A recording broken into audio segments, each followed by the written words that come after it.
ఇంకొకరితో సంతోషంగా, లేదంటే ఆధ్యాత్మికంగా ఒకరి గురించి ఎదురు చూస్తున్నారని, లేదంటే ఒకరితో తన మనసులో ఉండేటువంటి విషయాలు, తన మనసులో ఉన్నటువంటి ప్రతి విషయాన్ని కూడా అంటే భార్య భర్తల మధ్య కూడా దాచినటువంటి దాపరికాలు, తల్లిదండ్రుల మధ్యలో, అన్నదమ్ముల మధ్య, అక్క చెల్లెళ్ళ మధ్య దాచినటువంటి కొన్ని నిగూఢమైనటువంటి రహస్యాలను పంచుకునేటువంటి వ్యక్తులు ఎవరైనా ఉన్నారా అని అంటే అది మనతో ఉండేటువంటి స్నేహితులతో మాత్రమే కొన్ని విషయాలు పంచుకోగలుగుతూ ఉంటాం. కనుక అలాంటి సందర్భాన్ని బట్టి మీ అందరికీ స్నేహితులు శుభాకాంక్షలు ప్రతి ఒక్కరికి తెలియజేస్తూ ఉన్నాను. ఉన్నత స్నేహితులు మీకు ఎవరైనా వేసుకోవాలి. కనుక చాలా వరకు అందరూ ఈరోజు కొంతమంది ఏంటంటే స్నేహితులు దినోత్సవంలో మునిగిపోయి తీరిపోయి మధ్య దుమ్మాలు కూడా ఉంటారు. కనుక ఏదేమైనప్పటికీ దేవుడు మహాకృపను బట్టి దేవుడు మనకు దయచేసినటువంటి చక్కటి సమయము మొదటి ఆదివారం క్రమము, అదే రీతిగా స్నేహితుల దినోత్సవం ప్రతి సంవత్సరము ఈ ఆగస్టు మాసంలో మొదటి ఆదివారంలో అదే తారీఖైన ఈ స్నేహితుల దినోత్సవం. ఈరోజుకి 3 ప్రత్యేకతలు ఉన్నాయి. ఈరోజుకి 3 ప్రత్యేకతలు ఎవరైనా చెప్పగలరు? 3 ప్రత్యేకతలు ఏంటి? ఒక స్నేహితుల దినోత్సవం మాత్రమే కాదు, ఇంకొక 2 దినోత్సవాలు, ఇంకొక 2 ప్రత్యేకతలు ఉన్నాయి. సిస్టర్స్ డే కూడా ఈరోజు. ఒకవేళ మీకు ఎవరైనా సిస్టర్స్ ఉంటే వారికి కూడా హ్యాపీ సిస్టర్స్ డే చెప్పండి. ఆ తర్వాత వాటర్ మెలన్ డే. ఈరోజు వాటర్ మెలన్స్ డే. అంటే ఇది ఒక ఎడారి ప్రాంతంలో ఉన్నటువంటి వృక్షం, అదే పాదు. అది వాటర్ తక్కువగా ఉండేటువంటి ప్రాంతాల్లో, ఎడారిలో ప్రయాణించేటువంటి వారు ఎక్కువగా ఎవరైతే ఉంటారో వారు వీటిని ఉపయోగించి వారిలో ఉండేటువంటి నీటి అంటే లవణ శక్తిని పెంచుకోవడానికి ఎక్కువ వాడుతూ ఉంటారని శాస్త్రవేత్తలు కనిపెట్టడం జరిగింది. కనుక ఈరోజుకి 3 ప్రత్యేకతలు ఏంటంటే, ఒకటి వాటర్ మెలన్ డే, అదే పుస్తకాలు అంటాం కదా తెలుగులో. రెండవది సహోదరి డే, సిస్టర్స్ డే. మూడవది స్నేహితుల దినోత్సవం. ఈ 3 ఈ దినానికి ఉండేటువంటి ప్రత్యేకత. కనుక ఈరోజు ప్రపంచంలో ఆయా ప్రాంతాలలో వాటి సందర్భాన్ని బట్టి ఈరోజు ఈ పుచ్చకాయలు అంటే వాటర్ మెలన్ డే అనేది ఉదయం breakfast, snacks, lunch, dinner, evening, మళ్ళీ ఆఫ్టర్ నైట్ కూడా డిన్నర్ అయిన తర్వాత కూడా పుచ్చకాయలతోనే జ్యూస్. అంటే ఈరోజంతా దానితోనే ప్రపంచంలో కొన్ని ప్రాంతాలు, ఇరాక్ ఆ ప్రాంతంలో ఉండేటువంటి ఇరాన్ కంట్రీస్లో ఉండేవారు. ఈ రోజుకు ఉండేటువంటి ప్రత్యేకత ఏంటంటే ఈ రోజంతా వాటితోనే గడుపుతారు. సిస్టర్స్ డే అనేది ఏంటంటే వారి సహోదరులకు ఉన్నటువంటి ఇష్టాలను బట్టి ఈ రోజంతా వారికి కావాల్సినటువంటి వంటకాలు, లేదా వస్త్రాలు, ఆయా గిఫ్ట్స్ అనేది ఇచ్చుకోవడం జరుగుతూ ఉంటుంది. స్నేహితులు దినోత్సవం అనేది మీకు చెప్పాల్సిన అవసరం లేదు, జరిగింది, దాని గురించి మీకు తెలుసు. అయితే ప్రపంచంలో ఒక వ్యక్తి ఇంకొక వ్యక్తి కనిపిస్తూ ఉండగా ఇలాంటి రకాలైనటువంటి దినోత్సవాలు అనేది సర్వసాధారణము. అయితే బైబిల్ గ్రంథంలోకి వచ్చేటప్పటికి మనకి లేఖన భాగాలు తెలియజేస్తూ ఉన్నాయి. బైబిల్ గ్రంథం నుంచి ఒక స్నేహితుల గురించి మనం ఇంకా ఏం నేర్చుకోవాలి? స్నేహితులు అని అంటే మనకు తెలుసు, తప్పు త్రోవలు వెళ్ళేటప్పుడు ఖండితముగా గద్దించి వారిని సరైనటువంటి సన్మార్గంలో నడిపించేవాడు మంచి స్నేహితుడు. లేదా తప్పును ప్రోత్సహించేవాడు, పర్వాలేదు నువ్వు ఏం చేసినా నేను వెనకతో ఉన్నాను, నువ్వు వెళ్ళు అని వత్తాసు కలిగినటువంటి స్నేహితులు అన్నది కూడా నమ్మడానికి వీల్లేదు. బైబిల్ గ్రంథంలో ఏమన్నదంటే కొన్ని సందర్భాలలో తప్పుని అంటే మనం వెళ్ళేటువంటి మార్గాన్ని గద్దించేటువంటి స్నేహితులే నిజమైనటువంటి స్నేహితుడు. అలా కాదు అని పర్వాలేదులే అని మనం వత్తాసు పలుకుతూ ఉంటే ఖచ్చితంగా ఒక రోజుకి నాశనంలోకి నడిపిస్తుంది అనేటువంటి విషయాలు మనందరికీ తెలుసు. మనం ఎన్నుకునేటువంటి స్నేహితులను బట్టే ఈరోజు మన కుటుంబం లేదా మన యొక్క స్థితిగతులు అనేవి సమాజంలో నలుగురికి మంచి అయినా చెడైనా పరిచయం చేయగలము. ఈరోజు చదవని లేఖన భాగాన్ని మరొకసారి పరిచయం చేయడానికి ఇష్టపడుతూ ఉన్నాను. పరుగు గీతాలు 5వ అధ్యాయం 16వ వచనములో అతని నోరు అతి మధురము, అతడు అతికాంక్షణీయుడు, యెరూషలేము కుమార్తెలారా ఇతడే నా ప్రియుడు. ఇతడే ప్రియుడు స్నేహితుడు కాగలడా? ఏమండి, ఇతడే నా ప్రియుడు అని అంటాయి కదా. ఇతడే నా ప్రాణప్రియుడు, లేదంటే ఇతడే నా ప్రియుడు, ఇతడిని నేను ప్రేమించేవాడు అని అంటే ప్రియుడు స్నేహితుడు కాగలడా అని అంటే మన దేవుడు ఆయన ప్రియుడు మాత్రమే కాదు, తండ్రి స్థానాన్ని, సహోదరుడి స్థానాన్ని, ఆ తర్వాత స్నేహితుడి స్థానాన్ని కూడా ఆక్యుపై చేయగలిగినటువంటి విశాలమైనటువంటి మనసున్న కలిగినటువంటి దేవుడే మనము ఆరాధించేటువంటి యేసుక్రీస్తు ప్రభువారు. ఒక మనుషుడికి అన్ని స్థానాలు మీకు సాధ్యం కాకపోవచ్చు. ఈ లోకంలో ఒక మనుషుడిగా జన్మించిన వాడు అయ్యా ఏమన్నాడంటే నేను భర్తను మాత్రమే అంటాడు, నేను భర్తను మాత్రమే, లేదా నేను కొడుకును మాత్రమే. స్నేహితుడి స్థానాన్ని మేబీ అంటే భర్తీ చేయలేకపోవచ్చు, తండ్రి స్థానాన్ని భర్తీ చేయలేకపోవచ్చు. అంటే కొన్ని పరిధులు అనేవి వ్యక్తుల వరకు ఉంటాయి. కానీ దేవుని విషయానికి వచ్చేటప్పటికి ఆయన పరిధులను మించి వెళ్ళేటువంటి దేవుడు. హల్లెలూయా. పిల్లలు ఇక్కడ చూడండి, మనం జ్ఞాపకం చేసుకున్నప్పుడు యోహాను సువార్త 15వ అధ్యాయం 13వ వచనం నుండి చదివితే ఆయన కొన్ని విషయాలను పరిచయం చేస్తూ ఉన్నారు. చూడండి ఒకసారి. అతడు స్నేహితుల కొరకు తన ప్రాణం పెట్టువానికంటే ఎక్కువైన ప్రేమ గలవాడు ఎవ్వడూ లేడు, నేను నీకు ఆజ్ఞాపించుచున్నాను, చేసిన యెడల మీరు నా స్నేహితులై ఉంటారు. చూడండి, ఆయన దేవుడిని అని అక్కడ టెస్ట్ చేసుకొని కూర్చోలేదు, కానీ ఆయన దేవుడు కాబట్టి ఆ స్థానంలోకి పరిమితం అయిపోతానని చెప్పడం లేదు. కానీ ఆయన ఏమంటాడంటే, ఆయన దేవుడై ఉండి ఆయన అంటాడు, ఇదిగో నేను మీకు ఆజ్ఞాపించిన వాటిని మీరు చేస్తే నేను మీకు ఏమై ఉంటాను అంటే మనతో స్నేహం చేయడానికి ఆయన ఇష్టపడుతూ ఉన్నాడు. ఉదయకాల సమయంలో ఆయన స్నేహాన్ని మనం ఎప్పుడైతే కోరుకుంటామో, ఆయన స్నేహాన్ని మనం ఎప్పుడైతే అంటే కొనసాగించడానికి ఇష్టపడతామో, అప్పుడు దేవుడు ఖచ్చితంగా మనతో కూడా స్నేహం చేయడానికి ఇష్టపడుతూ ఉన్నాడు. హల్లెలూయా. ఇక్కడ మనం జ్ఞాపకం చేసుకుంటే దేవుడు మనతో స్నేహం చేయడానికి మనకు ఉండవలసినటువంటి క్వాలిఫికేషన్ ఏంటి? దేవుడు మనల్ని స్నేహితులుగా ఎన్నుకోవడానికి మనలో కూడా కొన్ని లక్షణాలు ఉండాలి కదా. ఏమండి, మనము అప్పుడు లోకంలో కొంతమంది మనుషులతో స్నేహం చేసేటప్పుడు వాళ్ళు మనకి సరితూగుతారా, తూగరా? వాళ్ళతో మన సమానులా కాదా? అసలు మనకి అనుకూలమైన వారు కదా, మనవారా కాదా? ఏమండి, మనుషులతో స్నేహం ఎలా చూస్తాం? ఎలా చేస్తారు స్నేహం? ఎలా చేస్తారు? ఎలాంటి వాళ్ళతో నేను స్నేహం చేస్తారు? ఉన్నారు ఇది కూరి ఏమంటారు తెలుసు, 100 మందిలో ఎవరినమ్మా వెతుకుతున్నాం అంటే ఆగండి, ఒక్క నిమిషం ఆగండి అంటారు. అరే ఆ ఒక్క నిమిషం ఆగలేదు అమ్మ, ఎవరిని వెతుకుతున్నావు? ఒక్క నిమిషం అంటారు. ఈ ఒక్క నిమిషంలో ఆవిడ ఎవరిని వెతుకుతుంది? తన స్నేహితురాలు వెతుకుతుంది. ఇక్కడ ఉన్న 99 మంది వాళ్ళ స్నేహితులు కాదా అని అంటే, తన మనస్సుకు నచ్చిన వారు. దావీదు యోనాతాను యొక్క స్నేహాన్ని చూస్తే అంతమంది ఉన్న యోనాతాను యొక్క హృదయాన్ని దావీదు హృదయం ఎందుకు అంటుకుంది అని అంటే, వారి మధ్యలో ఉండేటువంటి ఆ సత్సంబంధం అలాంటిది. హల్లెలూయా.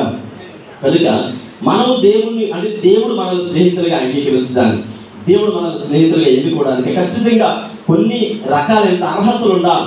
అర్హత లేకుండా దేవుడు మనల్ని ఏర్పాటు చేసుకుని మీరు అడగవచ్చు, అయ్యా మేము విశ్వాసులు కదా, మేము దేవుని బిడ్డలం అండి. ఎవరు చెప్పారు మిమ్మల్ని దేవుని బిడ్డలని? ఎవరైనా సర్టిఫికేట్ ఇచ్చారు కదా, బాప్తిస్మం తీసినంటే మాకు సర్టిఫికేట్ ఇచ్చారు కదా.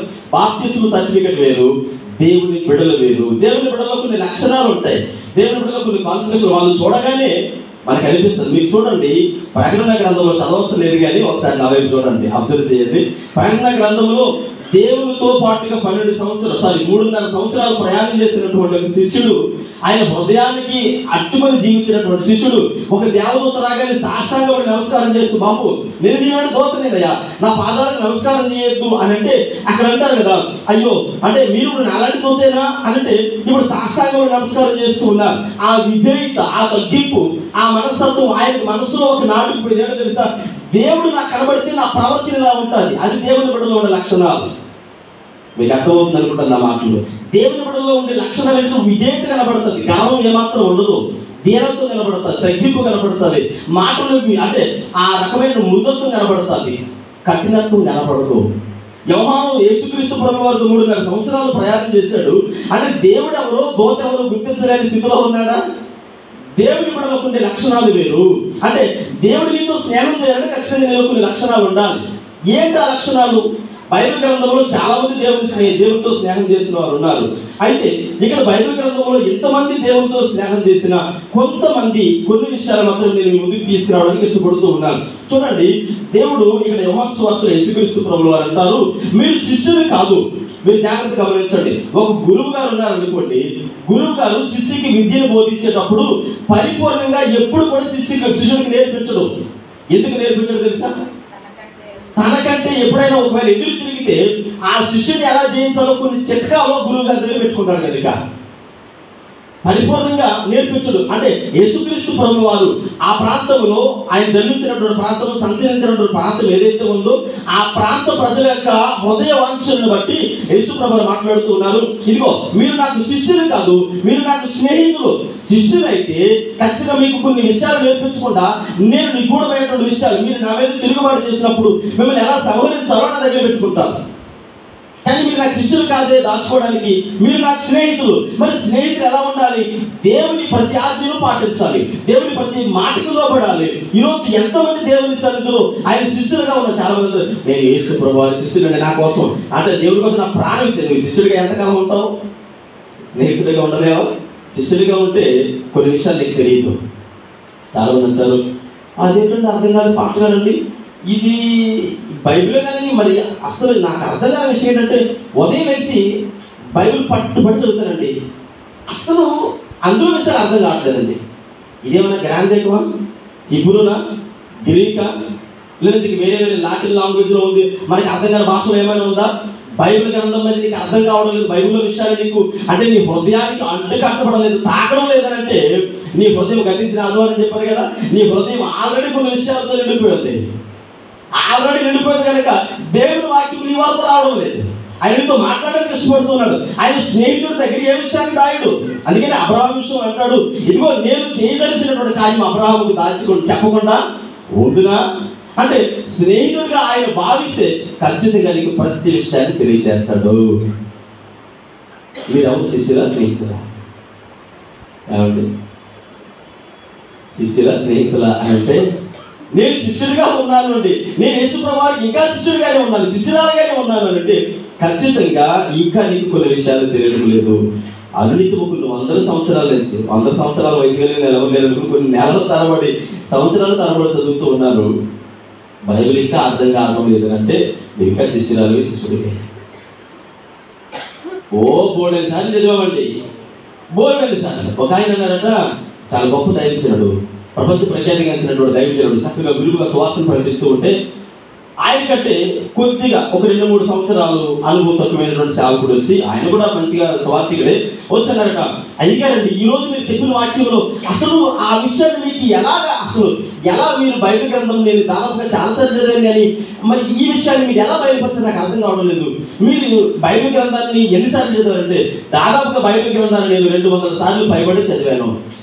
ఇది బైబిల్ మీకు బాగా తెలుసుంటుందండి అని అంటే ఆ దైవజనుడు అన్నాడట, సముద్రంలో నీటి తుప్పరంతా, నీటి చుక్క కూడా కాదు, సముద్రం దగ్గర మీరు ఎప్పుడైనా నీటి బిందువులు పట్టుకెళ్ళి అంటే పైనుంచి వాటర్ కింద పడుతూ ఉంటే తుప్పరలు అలా తూలుతూ ఉంటాయి కదా, ఆ నీటి తుప్పరంతా నాకుంది జ్ఞానము అంతే తప్ప నేనేమి బైబిల్ గ్రంథంలో పండితుడిని కాదు, బైబిల్ గ్రంథంలో పాండిత్యం సంపాదించినవాడు కాదు. నేను ప్రభు పాదాల దగ్గర గోజాడినప్పుడు ఆయన స్నేహితుడిని కనుక నాకు బయలుపరుస్తాడు. అంతే, నువ్వు స్నేహితుడువా శిష్యుడువా అని అడిగాడట.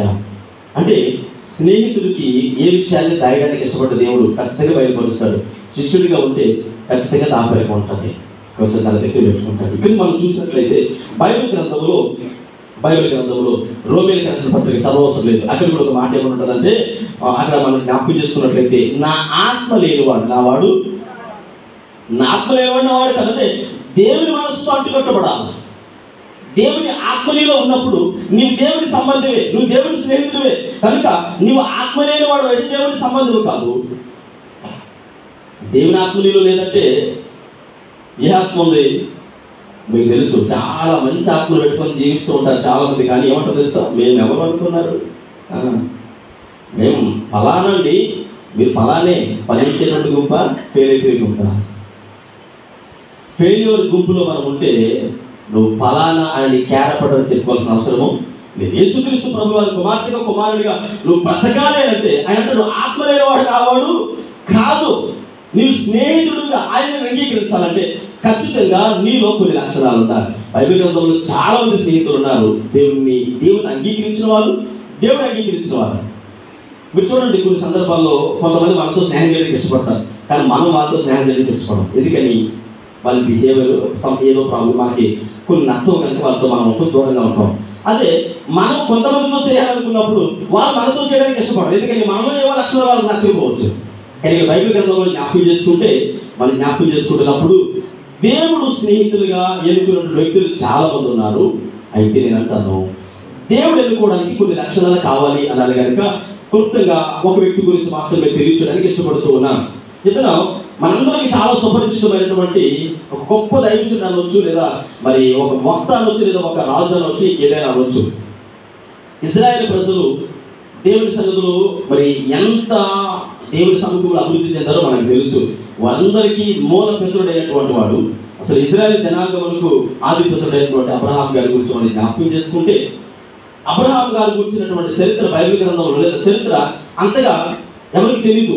దేవుని స్నేహితులుగా ఉంటే నేను అనుకుంటా ఇక్కడ కూర్చున్న మీ అందరూ మీ గురించి పెద్దగా ఎవరికి తెలియకపోవచ్చు, మీరంటే ఎవరికి పెద్దగా సుపరిచితులు కాకపోవచ్చు.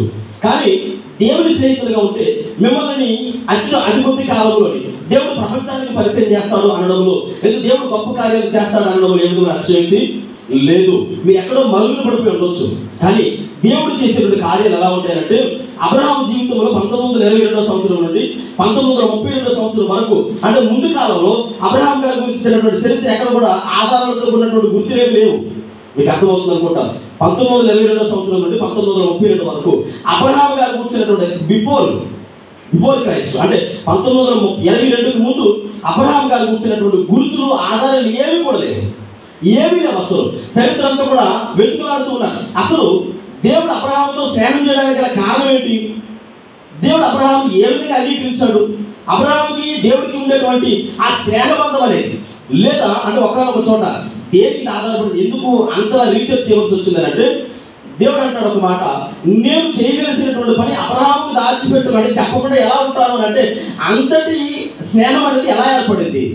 నేనంటే భార్యకి చెప్పలేని విషయం బయటకు వెళ్ళిపోయిన తర్వాత ఏమన్నా నువ్వు అర్జెంట్గా మన అడ్డ దగ్గరికి వచ్చి అంటే ఫోన్ చేసి, ఎక్కడుంది, ఎక్కడో క్రికెట్ ఆడే స్థలం, లేదంటే ఏదో వాళ్ళకి ప్రత్యేకమైన స్థలం అంటే అక్కడికి వచ్చి అక్కడికి వెళ్ళిన తర్వాత ఏమైందిరా అర్జెంట్గా రమ్మను కదా అంటే స్నేహితుడు అంటే ఏం లేదా మనసు అంత బాధ, సరే ఏంటి బాధ ఏంటి చెప్పు నాకు చెప్పకూడదా, ఏం మా చేయలేమన్నా కదా, అదేం కాదు ఫ్యామిలీ ప్రాబ్లం కాదు. ఇంట్లో భార్యకి చెప్పుకోలేనంత సీక్రెట్ ఆ బాధ ఎవరితో షేర్ చేసుకుంటూ ఉన్నాడు? తన స్నేహితుడు చెప్పుకుంటూ ఉన్నాడు. అంటే రహస్యాన్ని సైతము ఒక దైవజనుడు అంటారు, ఏమంటారంటే ఇద్దరు మనసులు అంటే ఇద్దరు ఆత్మలు కలిస్తేనే స్నేహితులు ఎంచబడతారట. ఇద్దరు మనస్తత్వాలు కూడా ఒకేలా ఉండాలి, ఆత్మలు కలవాలి. రెండు ఆత్మలు కలిస్తే ఒక ఆత్మ అవుతుంది కదా, అదే స్నేహితుల యొక్క గుర్తు అని మనం జ్ఞాపకం చేసుకుంటూ ఉన్నాం. ఈ మాట మనం జ్ఞాపకం చేసుకున్నట్టయితే అరిస్టాటిల్ గారు తెలియజేశారట, రెండు ఆత్మల కలయికే స్నేహం అని. అందుకని మనం జ్ఞాపకం చేస్తూ ఉన్నాం. 1922 సంవత్సరం నుండి 1932 వరకు మరి అబ్రహాం కూర్చున్నటువంటి ఆధారాలు ఏమి కూడా లేవని జోసఫస్ గారు దాదాపుగా మరి 70-80 క్రీస్తు శకం 70 సంవత్సరము 80 సంవత్సరం ఆ శతాబ్దంలో రాశారట. జోసఫస్ గారు రాసి, అయ్యా 1922 నుండి 32 వరకు అబ్రహాం కూర్చున్నటువంటి ఆధారాలు ఏమి కూడా లేవయా అని అంటే, మరి అబ్రహాం గారు కూర్చున్నటువంటి విశ్వాసవీరుడని విశ్వాసులకు తండ్రిని ఎలా పరిచయం చేశారు అని క్రీస్తు శకం 70 నుండి మీరు 70 కానీ 80 అంటే ఈ మధ్య కాలంలో రీసెర్చ్ చేశారు జోసఫస్ గారు. ఆ పుస్తకంలో రాశారు. ఆ పుస్తకంలో రాస్తే ఆ పుస్తకం అంతా చదివిన తర్వాత అబ్రహాం గారు కూర్చున్నటువంటి ఆధారాలు గుర్తులు అనేవి ఈ 1932 తర్వాత బయటపడిందట. ఇక్కడ మనం జ్ఞాపకం చేసుకున్నట్లయితే ఈ 1922 సంవత్సరంలో అసలు ఆ ప్రదేశంలో ఎలా బయటపడ్డాయి అంటే, 1922 సంవత్సరంలో ఇరాన్ దేశంలో కొన్ని తవ్వకాలు జరిగాయి. ఇరాన్ దేశంలో కొన్ని తవ్వకాలు జరిగినప్పుడు అది చాలా ఎడారి ప్రాంతము. ఇరాన్ దేశం అనేది ముస్లిం దేశంగా ఉంటుంది. అది చాలా ఎడారి ప్రాంతము. ఎడారి ముగిసిన వెంటనే దేవుడు ఇస్తానని వాగ్దాన దేశము మనం ప్రవేశిస్తాం. వాగ్దాన దేశం మనకు కనబడతారు. ఈ ఎడారి దేశంలో మనం జ్ఞాపకం చేసుకున్నట్లయితే బాగ్దాద్ అనేటువంటి రాజధాని, ఇరాన్కి బాగ్దాద్ అనేటువంటి రాజధాని ఏదైతే ఉందో ఆ ప్రాంతంలో ఈ ఎడారి ప్రాంతంలో ఒక ఇటుక దొరికిందంట. ఎడారి ప్రాంతంలో ఒక ఇటుక దొరికినప్పుడు అది విశాలమైనటువంటి ఎడారి ప్రాంతం కదా, ఈ ఎడారి ప్రాంతంలో ఇటుక ఎలా వచ్చింది, అసలు ఇక్కడ ఇటుక రావడానికి కారణం ఏంటి అని ఇక్కడ అమెరికా దేశం నుండి ఒక ఇద్దరు వ్యక్తులను ఆర్కాలజిస్టులను పంపించారు. అమెరికా దేశం నుంచి ఇద్దరు వ్యక్తుల్ని, అయ్యా అసలు ఏంటి ఎడారి ప్రాంతంలో బ్రిటిష్ వారు ఏదైనా ఒక పని తీసుకున్నారంటే, ఇంగ్లాండ్ దేశం వారు కానీ అమెరికా దేశం వారు కానీ ఏదైనా ఒక రీసెర్చ్ చేయాలనుకున్నారంటే చాలా కష్టమైన వారు అందులో ముందుకు కొనసాగడానికి ఇష్టపడతారు. అమెరికా దేశం నుంచి ఒక ఇద్దరు వ్యక్తులను పంపించారట. ఇద్దరు వ్యక్తులను పంపించిన తర్వాత ఇద్దరు కూడా దాదాపుగా 29 సంవత్సరాలు, అంటే 14 నుండి 29 సంవత్సరాల పాటు అదే ఎడారి ప్రాంతంలో ఉండి రీసెర్చ్ చేశారట. తవ్వకాలు మొదలుపెట్టారు. తవ్వకాలు మొదలుపెట్టినప్పుడు కొన్ని రకాల కొండలు, ఆ తర్వాత కొన్ని జంతు కళేబరాలు, ఆ తర్వాత 29 మంది యొక్క వ్యక్తుల యొక్క అస్థిపంజరాలు ఈ భూభాగంలో వారికి దొరికాయట. కొన్ని కొండలు, కొన్ని గుర్తులు, కొన్ని జంతు కళేబరాలు, ఆ తర్వాత 29 మంది యొక్క అస్థిపంజరాలు, చిందరవందరైపోయినటువంటి కొన్ని ఎముకలు, ఇలా కొన్ని విషయాలు. దాదాపుగా 1922లో వీళ్ళు ప్రారంభిస్తే దాదాపుగా 1932 వరకు ఈ తవ్వకాలు అనేవి ఇరాన్ దేశంలో బాగ్దాద్ రాజధానిలో ప్రారంభించి జరిగాయి. అప్పుడు ఆ తవ్వకాలలో బయటపడినటువంటి పరిస్థితులు చూస్తే ఒక పెద్ద బాణ దొరికిందంట. బాణ మీకు తెలుసు, కనాను విందులో యేసుక్రీస్తు ప్రభువు వారి దగ్గర కలిపినటువంటి అలాంటి పెద్ద బాణ దొరికినప్పుడు ఆ బాణ మీద ఉర్ అనేటువంటి పదం రాస్తుందట. ఆ ప్రాంతం పేరు, ఆ ఊరి పేరు, ఆ ప్రాంతం పేరు ఏమని రాస్తుంది? ఊరు అనగా అది మనం జ్ఞాపకం చేసుకుంటే తెరాహు అబ్రహాం వచ్చినటువంటి ప్రాంతం పేరేంటి? అబ్రహాం ఊరి పేరేంటి? అబ్రహాం గారి ఊరండి, ఊరే. ఊరు అనగా ఊరు అనే ప్రాంతం నుంచి అబ్రహాం గారిని పిలిచారు. అంటే ఆ ప్రాంతం యొక్క రీసెర్చ్ అంతా వీళ్ళు అంటే దాని తవ్వకాల్లో బయటపడినటువంటి వస్తువులన్నీ కూడా జాగ్రత్తగా అన్ని చూసిన తర్వాత వారికి అర్థమైంది ఏంటంటే ఈ ప్రాంతంలో ఊరు అనేటువంటి ఒక ప్రాంతం, ఒక ఊరు అంటే ఊరు అనేటువంటి ప్రాంతము ఉంది.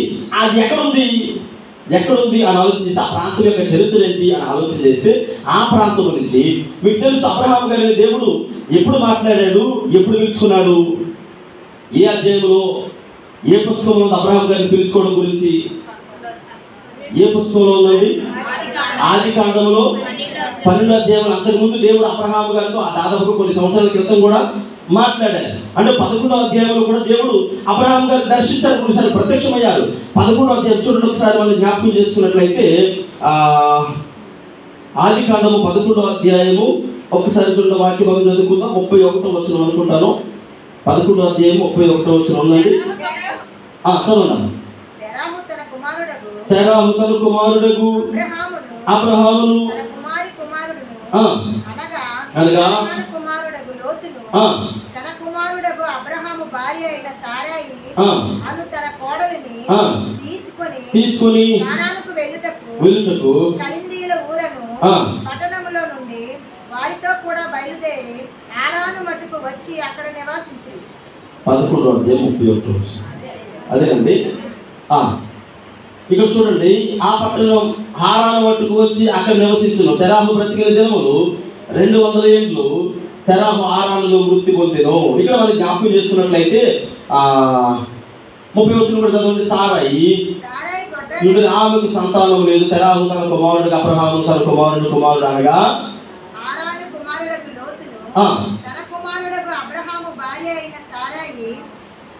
చాలు. ఇక్కడ మనం జ్ఞాపకం చేసుకున్నప్పుడు 11వ అధ్యాయంలో ఇక్కడ 27వ వచనం నుండి 32 వరకు తర్వాత మీరు చదివినట్లయితే అక్కడ దేవుడు అబ్రహాముకు ముందే ప్రత్యక్షమైనట్టు మనం చూడగలుగుతూ ఉన్నాం. అయితే 12వ అధ్యాయంకి వచ్చినప్పటికీ జ్ఞాపకం చేసుకుంటే దేవుడు అబ్రహామును పర్టికులర్గా పిలుచుకున్నాడు. అంటే ఆ ఊరి పేరు ఏంటి అంటే ఊరు.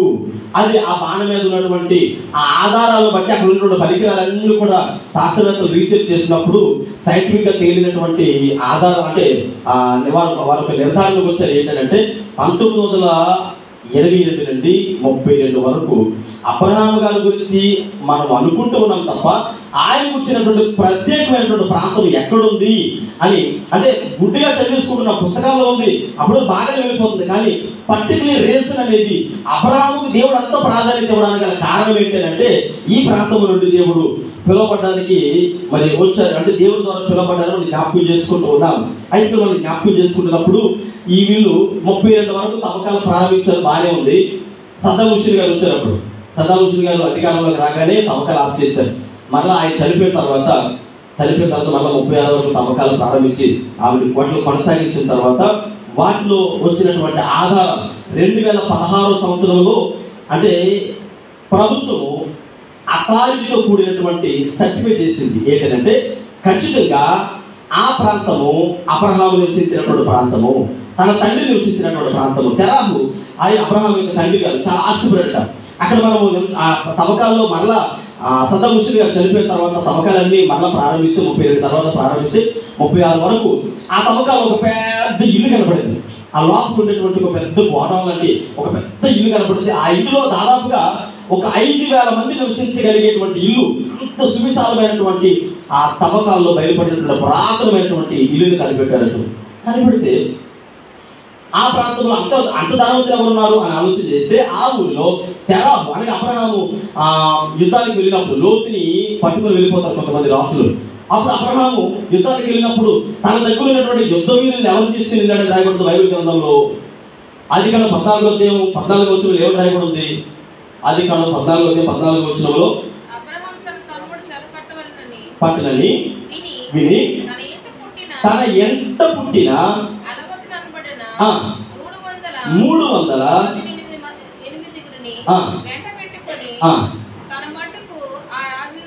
చాలండి. తన దగ్గర ఉన్నటువంటి సైన్యాన్ని తీసుకుని వెళ్ళలేదు. తన ఇంట్లో ఉన్న పనివారి పిల్లలు, అంటే తన ఇంట్లో ఎంతమంది పనివారు ఉన్నారో వాళ్ళ కడుపును పుట్టినటువంటి పిల్లలు పనిలో అలవాటైన వారు, యుద్ధ నేర్పడితనంతో, అంటే యుద్ధం డైలీగా చేసిన వారు కాదు. మీరు జాగ్రత్తగా చదివితే తన ఎంట పుట్టి పనిలో అలవాటైన వారు, యుద్ధ నైపుణ్యం కలిగిన వారు కాదు. అబ్రహాము తన దగ్గర ఉన్న పనివారి పిల్లలు తీసుకుని ఏదో అరే మనం అలా వెళ్ళొద్దాం పదండి, కొద్దిగా పలాసి వెళ్దాం, లేక ఐలకి వెళ్తానండి, లేదా బెండికి వెళ్తారండి అన్నట్టుగా ఆ వాళ్ళు కొంతమందిని తీసుకుని వెళ్ళారట. అంటే పనివారి పిల్లలు ఎంతమంది ఉంటే పనివారు ఎంతమంది ఉండాలి, దాసులు ఎంతమంది ఉండాలి, జంతువులు అంటే తన గృహాన్ని బట్టి ప్రభుత్వం 2016 సంవత్సరంలో అథారిటీతో కూడా సర్టిఫై చేసింది. ఆ ప్రాంతము అబ్రహాము తెరాహులు నివసించినటువంటి ప్రాంతముగా మరి గుర్తించినట్టు మనం చూడగలుగుతూ ఉన్నాము. పిల్లలను జ్ఞాపకం చేసుకోండి. ఇక్కడ మనము ఇంతకీ ఇదంతా వదిలేండి. స్నేహితుల దినోత్సవం అన్నారు, దేవుడితో స్నేహం అన్నారు. మరి దేవుడు మన స్నేహితులకు అంగీకరించాలంటే మరి ఈ చరిత్ర అంతా అబ్రహాం గారి గురించి, లేదా ఆయన ఏదో ఊరని ఆ ప్రాంతం అని ఈ కొండల గురించి ఇవన్నీ మాకెందుకు చెప్తున్నారు అని అంటే, అబ్రహాం గారు పిలువబడినటువంటి విధానం కానీ, లేదా ఆ ప్రాంతము కానీ, లేదా అబ్రహాంలో ఉండేటువంటి అనేక రకమైనటువంటి పరిస్థితులు కానీ మనం జ్ఞాపకం చేసుకుంటున్నప్పుడు మరి అబ్రహాం చాలా ధనవంతుడైనప్పటికీ దేవుడు పిలిచిన వెంటనే మరి దేవుడితో పాటు వచ్చినట్లుగా మనం చూడగలుగుతూ ఉన్నాం. మరి దేవుడు తన స్నేహితుడిగా అంగీకరించడానికి ఆధారాలు ఏమున్నాయి బైబిల్ గ్రంథంలో? ఒక మూడు వచనాలు చూడండి. యెషయా గ్రంథం 41వ అధ్యాయం 8వ వచనములు చదువుకుందాం. యెషయా గ్రంథం 41వ అధ్యాయం 8వ వచనములు చదివితే, నా సేవకుడైన ఇశ్రాయేలు, నేను ఏర్పరచుకున్న యాకోబు, నా స్నేహితుడైన అబ్రహాము సంతానము. తర్వాత రెండవ దినవృత్తాంతముల గ్రంథము 20వ అధ్యాయం 7వ వచనం చదువుకుందాం. రెండవ దినవృత్తాంతముల గ్రంథము 20వ అధ్యాయం 7వ వచనం చదువు. నీ జనులైన ఇశ్రాయేలు ఎదుట ఈ దేశపు కాపురస్తులు నీ స్నేహితుడైన అబ్రహాము చాలండి. మూడవది యాకోబు పత్రిక 2వ అధ్యాయం 23వ వచనం. యాకోబు పత్రిక 2వ అధ్యాయం 23వ వచనం. కాబట్టి అబ్రహాము దేవుని నమ్మెను, అది అతనికి నీతిగా ఎంచబడిను, అను లేఖను నెరవేరినట్లుగా, మరియు దేవుని స్నేహితుడని. చాలండి. అబ్రహాము సెల్ఫ్ డబ్బా కొట్టుకున్నాడు ఎక్కడైనా? దేవుడు నా స్నేహితుడు ఎక్కడైనా బైబిల్ గ్రంథంలో ఎక్కడైనా ఉందా? అంటే ఇప్పుడు మనం చదువులు 3 లేఖల భాగాల్లో దేవుడు నా స్నేహితుడు అండి. ఇప్పుడు నేను ఉన్నాను అనుకోండి, ఏమండి మాజీ ఎంపీ గారు ఉన్నారు కదా, లేదు మాజీ మంత్రి గారు ఉన్నారు కదా, అప్పుడు నా స్నేహితుడు అండి అన్నాను అనుకోండి, ఎంత ఎక్కగా ఉంటుంది? ఆయన అన్నాడు, ఏమండి జేసీ పాస్ గారు మా ఫ్రెండ్ అన్నాడు అనుకోండి, అది కొద్దిగా వినడానికి కొద్దిగా వినసం. ఎందుకని ఆయన మంత్రి స్థానంలో ఉన్నాడు కనుక. లేదు ఇప్పుడు ఉన్న ఎమ్మెల్యే గారు సిరీస్ గారు అనుకోండి, జేసీ పాస్ గారు మాకు తెలుసు అండి, మాకు బాగా దగ్గరండి, మా స్నేహితులు అండి అన్నారు అనుకోండి, కొంచెం వినసొప్పుగా ఉంటుంది. నేను వెళ్ళి సిరీస్ గారు మా స్నేహితులు అండి అన్నాను అనుకోండి, వీడు బలి డబ్బా కొట్టుకున్నాడని అంటారు. అంటే ఇప్పుడు దేవుడు అబ్రహాము స్నేహితుడిగా పిలుస్తున్నాడు. అబ్రహాము నా స్నేహితుడు, ఇదిగో అబ్రహాము నా స్నేహితుడు, మీకు తెలుసా అంటే దేవుడు అబ్రహామును స్నేహితుడిగా అంగీకరించడానికి ఎక్కడో మారుమూల ప్రాంతం, ఎడారి మధ్యలో విడబడినటువంటి కల్దీల ప్రాంతము మీకు తెలుసు. దాదాపుగా 8 సంవత్సరాలు మరుగున పడిపోయినటువంటి ఆ ప్రాంతమును మరలా దేవుడు తన ప్రజల ద్వారా ఒక ఇటుక ద్వారా బయలుపరచబడడానికి. అంటే మీరు అడగచ్చు, అయ్యారండి మరి ఎందుకు 2 సంవత్సరాలు చరిత్ర పుస్తకాల్లో ఉంది కదా, పుస్తకాల్లో ఉంది, బైబిల్కి పరిమితమైంది. 2016 సంవత్సరంలోనే ప్రభుత్వం అథారిటీతో ముద్రించబడడానికి గల కారణం ఏంటంటే, ఈ ఆర్కియాలజిస్టులు ఉన్నారంటే చిన్న వెంట్రుక దొరికితే చాలు మొత్తం అది తీగ దొరికితే డొంకంతా లాగినట్టు ఒక ఇటుకతో అబ్రహాము జీవిత చరిత్రను అంతా తీసుకుంటే ప్రపంచానికి పరిచయం చేశారు. ఎందుకు అంత రీసెర్చ్ చేయవలసి వచ్చిందంటే, అబ్రహాం గారు 2 వర్గాలకి తండ్రి. ఎవరు? 2 సంతతులకి తండ్రి. ఏ సంతతి అది? ఎవరండి? ఎవరు? అబ్రహాం గారు ఎన్ని వర్గాలకి తండ్రి అండి? తెలీదు. ఒక పక్కేమో ఇస్మాయిలు, ఇంకో పక్క ఇస్రాయేల్. ఇస్మాయిల్ సంతతి ఎవరు? ఇరాక్ కంట్రీస్ లో ఇప్పుడు పరిపాలన చేస్తున్నటువంటి ప్రజలు ఎవరైతే ఉన్నారో ముస్లిమ్స్ అందరూ కూడా అబ్రహాం గారి గురించి మా పితరుడు అంటారు. క్రైస్తవులందరూ కూడా అబ్రహాం గారు మా పితరుడు అంటారు. అంటే ఇప్పుడు ఒకరి నుంచి ఒకరు తవ్వకాలు ప్రారంభించి మొత్తానికి అబ్రహాం గారి జీవితాలను తీసుకుని ప్రపంచాన్ని పరిచయం చేశారు. ఇది యథార్థ కాదా, కల్పితాలు కాదు. అంటే ఇక్కడ దేవుడు అంటాడు అబ్రహాము నా స్నేహితుడు అని చెబుతూ ఉన్నాను. పిల్లరా, ఇక్కడ ఆదికాండము 12వ అధ్యాయంలో మనం చదువుతున్నప్పుడు అప్పుడు అబ్రహాం గారి వయసు దాదాపుగా 75 సంవత్సరాల వయసులో దేవుడు అబ్రహాం గారిని పిలుచుకున్నట్లుగా చూడగలుగుతూ ఉన్నాం. 75 సంవత్సరాల వయసులో పిలుచుకున్నారు. అబ్రహాం గారి చరిత్ర బైబిల్ గ్రంథంలో పేజీలు కట్టలు పుస్తకాలు తెరబడి ఏమీ లేవు. 12వ అధ్యాయం నుండి 25వ అధ్యాయం వరకు అబ్రహాం గారి కూర్చోండి పర్టికులర్గా. ఆదికాండము 12వ అధ్యాయం నుంచి ఆదికాండం 25వ అధ్యాయం వరకు చదివితే ఆయన కూర్చున్నటువంటి చరిత్ర భద్రపరచబడి ఉంది. ఈ కొన్ని అధ్యాయంలోనే అబ్రహాం గారిని దేవుడు ఎలా స్నేహితుడిగా ఒప్పుకున్నాడు మీకు అర్థమవుతుందండి? దేవుడు ఎలా ఒప్పుకున్నాడు? ఏమంటే సంవత్సరాల తరబడి మందిరాలకు వస్తూ ఉన్నాం, సంవత్సరాల తరబడి దేవుడితో నివసిస్తూ ఉన్నాం. అంటే సంవత్సరాల తరబడి నేను దేవుడిని పడనండి. బాల్యధర్మంలో ప్రారంభించి అన్నప్రాసన ఇక్కడ జరుగుతుంది. ఆ తర్వాత దేంతో పాఠశాల జరుగుతుంది అనుకుంటారు ప్రారంభోత్సవం. అప్పుడు వరకు హాస్పిటల్లో ఉంటారు, ఇంటికి తీసుకెళ్తారు. ఏమండి పాపండి బాగుండి తీసుకొస్తారు, చర్చిలో పాస్టర్ ప్రార్థన చేస్తారు. అన్నప్రాసన లేదా పాఠశాల అంటే కదా పేరు, పుట్టెంటుకలు, ఆ తర్వాత ఫస్ట్ బర్త్డేలు, ఆ తర్వాత రజస్వల ఆహ్వానాలు, పెళ్ళిళ్ళు, పేరంటాలు అన్నీ అయిపోతాయి. చివరికి చేతికి 3వ కర్ర 4వ కర్ర వచ్చింది.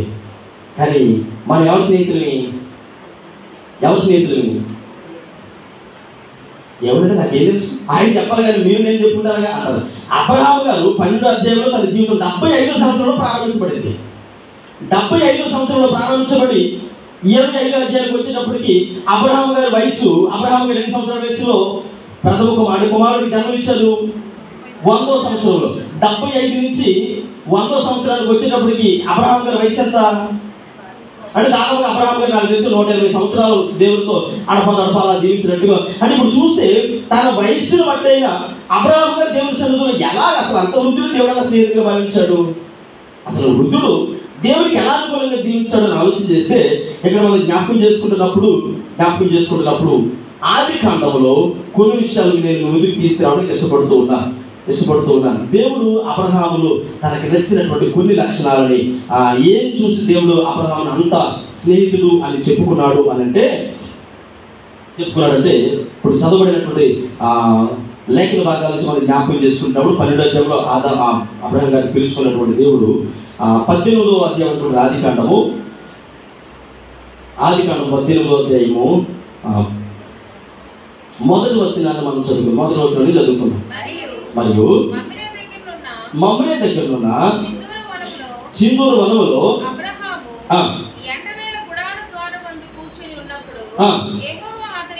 చాలండి. ఇక్కడ అబ్రహాం గారి గురించి మనం జ్ఞాపకం చేసుకుంటే 12వ అధ్యాయంలో అబ్రహాం గారు పిలువబడ్డారు. 12వ అధ్యాయంలో అబ్రహాం గారు పిలువబడితే 12, 13 అధ్యాయులు మనం చదివితే దేవుని ఆజ్ఞకు లోబడి ప్రయాణంలో వస్తారు. మీరు జాగ్రత్త గమనించండి. 12వ అధ్యాయంలో అబ్రహాం గారి దేవుడు పిలుచుకున్నాడు. 12, 13 అధ్యాయులు ప్రయాణంలో ఉన్నారు. ఈ 12, 13 అధ్యాయులు ప్రయాణంలో ఉండి అబ్రహాం తన తమ్ముడు కొడుకుని తన భార్యని తండ్రి పట్టుకుని 12, 13 అధ్యాయులు ప్రయాణంలో ఉన్నారు. ఈ 14వ అధ్యాయానికి వచ్చేటప్పటికి లోతు వచ్చాడు, ఇంకో మీరు నేను కలిసి ఉండలేము కాబట్టి నేను వేరైపోతాను. 14వ అధ్యాయంలో అయ్యగారు వేరుగా వెళ్ళిపోయాడు. 14, 15 అధ్యాయులు చూస్తే అయ్యగారు వేరుగా వెళ్ళిపోయాడు. ఇప్పుడు 16, 17 అధ్యాయాలకు వచ్చేటప్పటికి అబ్రహాము గారు ఇక్కడ జ్ఞాపకం చేసుకుంటున్నప్పుడు దేవుని యొక్క ప్రత్యక్షతను ఆ తర్వాత మనం జ్ఞాపకం చేసుకున్నప్పుడు అబ్రహాము గొప్ప విశ్వాసనీయుడని నాకు అర్థమవుతుంది. నేను మరలా తెలియజేస్తున్నాను. 16-17 అధ్యాయాల్లో మనం చూస్తే అబ్రహాము విశ్వాసపరుడని అంటే మనకి ఏదైనా బలహీనత వచ్చింది అనుకోండి, బలహీనత వచ్చినప్పుడు మనము ఆ బలహీనతను బట్టి ప్రార్థన చేస్తాం. బలహీనతను బట్టి ప్రార్థన చేయకుండా ఆరోగ్యంగా ఉన్నప్పుడు, శుక్రవారం నాడు రాత్రి నేను తెలియజేశాను, ఆరోగ్యంగా ఉన్నప్పుడు బలహీనతతో ఉన్నప్పుడు ఎంతైతే రోగించి ప్రార్థన చేస్తున్నావో ఆరోగ్యంగా ఉన్నప్పుడు కూడా అలాగే ప్రార్థన చేస్తే అప్పుడు నీ విశ్వాస భక్తులు ఏం చేస్తాయి, బయటపడతాయి. అప్పుడు దేవుడు అంటాడు, తన శ్రమలో ఉన్నా బాగా ఉన్నా నా కోసం ప్రయాసపడుతుంది అని దేవుడు జ్ఞాపకం చేసుకుంటాడు. ఇక్కడ అబ్రహాం చేసింది ఏంటంటే 16-17 అధ్యాయాలకు వచ్చేటప్పటికి అబ్రహాము గారు విశ్వాసవీరుడని దేవుడు గుర్తించగలిగేలాగా దేవుని సన్నిధిలో అబ్రహాము గారు తన విశ్వాస పరీక్షలో నిలదొక్కున్నట్లుగా దేవుని మనసును గెలుచుకున్నట్లుగా మనము చూడగలుగుతూ ఉన్నాం. పిల్లలు జ్ఞాపకం చేసుకోండి. ఇక్కడ 18వ అధ్యాయానికి వచ్చేటప్పటికి 18వ అధ్యాయంలో మొదటి వచనం మీకు పరిచయం చేస్తాం. ఎంతవరకు 12వ అధ్యాయం నుండి 17 అధ్యాయం వరకు మనం జ్ఞాపకం చేసుకున్నాం. ఆ తర్వాత ముందు చరిత్ర కూడా మీకు తెలియజేసిన అబ్రహాం గారి యొక్క చరిత్ర, ఆయన ఏ ప్రాంతంలో బయలుపడ్డాడు, ఎక్కడ నివసించాడు, గల్లీల ప్రాంతం, ఊరేల ప్రాంతము ఎలా మరి ప్రభుత్వం గుర్తించింది అని కూడా మీకు తెలియజేశారు. ఇప్పుడు 18వ అధ్యాయం మొదటి వచనానికి వచ్చేటప్పటికి 75 సంవత్సరాల వయసులో నుండి దాదాపుగా 12వ అధ్యాయంలో 75 సంవత్సరాలు ఉంటే 17వ అధ్యాయానికి వచ్చేటప్పటికి అబ్రహాం గారి వయసు 99 సంవత్సరాలకు వచ్చేసింది. 99 సంవత్సరాలు. మీరు జాగ్రత్తగా గమనించిన 75 నుంచి 99 మైనస్ చేస్తే అబ్రహాం గారి వయసు ఎంత, తన నడక ఎలా ఉంటుంది, తన శరీరం ఎలా ఉంటుంది, తన బలం ఎంత ఉంటుంది, తన మాట విధానము తను ఎంత స్టామినా కలిగి ఉంటాడో మనకు అర్థం అవ్వాలి. ఇప్పుడు 99వ సంవత్సరానికి వచ్చాడు. ఇప్పుడు 18వ అధ్యాయం మొదటి రోజున చదవండి. ఇప్పుడు ఎలా ఉందో తన యొక్క ఆలోచన విధానాలు జ్ఞాపకం చేసుకున్నాం. మరియు మమ్రే దగ్గర